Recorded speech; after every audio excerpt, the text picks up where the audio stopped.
Hi viewers, welcome to our channel.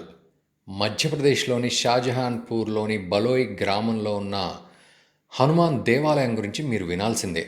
మీరు హనుమంతుని భక్తులైతే ఖచ్చితంగా ఈ వీడియోని పూర్తిగా చూడండి, ఇన్ఫర్మేషన్ దొరుకుతుంది. మరోవైపు మా ఛానల్ని కూడా సబ్స్క్రైబ్ చేస్తే మమ్మల్ని ఎంకరేజ్ చేసినట్టుగా ఉంటుంది. సో షాజహాన్పూర్లోని బలోయ్ గ్రామంలో ఈ హనుమాన్ దేవాలయం ఉంది.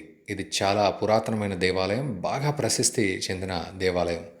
నిజానికి దీని పక్కనే ఒక రైల్వే ట్రాక్ ఉంది. రెగ్యులర్గా ట్రైన్లు వెళ్తూ ఉంటాయి. అయితే ఒకసారి ఇక్కడ యాక్సిడెంట్ జరిగింది.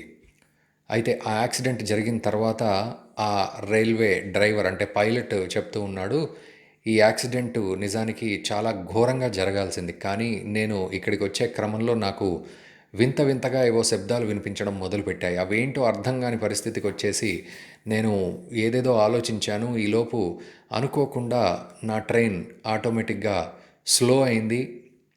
అలా అవ్వడం వల్ల ఇది పెద్ద యాక్సిడెంట్ నుంచి చిన్న యాక్సిడెంట్గా మారింది, లేకపోతే అసలు బతికి బట్టకట్టే పరిస్థితులే లేవిక్కడ అని డ్రైవర్ చెప్పేసరికి అందరూ ఆశ్చర్యపోయారు.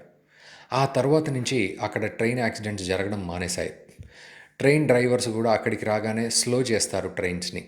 ఒకవేళ పొరపాటున కానీ కావాలని కానీ ట్రైన్ని స్లో చేయకపోయినా కూడా అక్కడికి రాగానే ఆ ట్రైన్లు ఆటోమేటిక్గా స్లో అయిపోతాయి. మరి అది సైన్స్ ప్రూవ్ చేయాల్సిందే ఏం జరుగుతోంది అక్కడ అనేది. బట్ ఆ ప్రాంతానికి రాగానే ట్రైన్స్ ఆటోమేటిక్గా స్లో అయిపోవడం, మెల్లిగా వెళ్ళడం అనేది జరుగుతూ ఉంటుంది.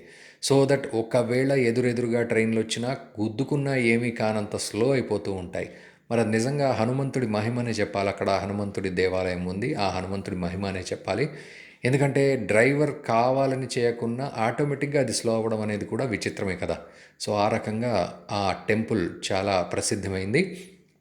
మనం ఏమీ లేదు, జై హనుమాన్ అని కామెంట్ చేద్దాం, ఆ హనుమంతుడిని నమ్ముదాం. ఆ హనుమంతుడు చిరంజీవి, నిజానికి భూమి మీదే తిరగాడుతూ ఉంటాడు. ఎక్కడ హనుమంతుడిని కొలిస్తే అక్కడ భక్తితో కొలిస్తే ఖచ్చితంగా వచ్చే అవకాశాలే ఎక్కువగా ఉంటాయి. కాబట్టి చక్కగా జై హనుమాన్ అని కామెంట్ చేయండి.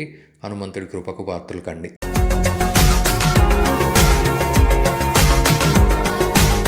మరిన్ని అప్డేట్స్ కోసం మా ఛానల్ని సబ్స్క్రైబ్ చేయండి.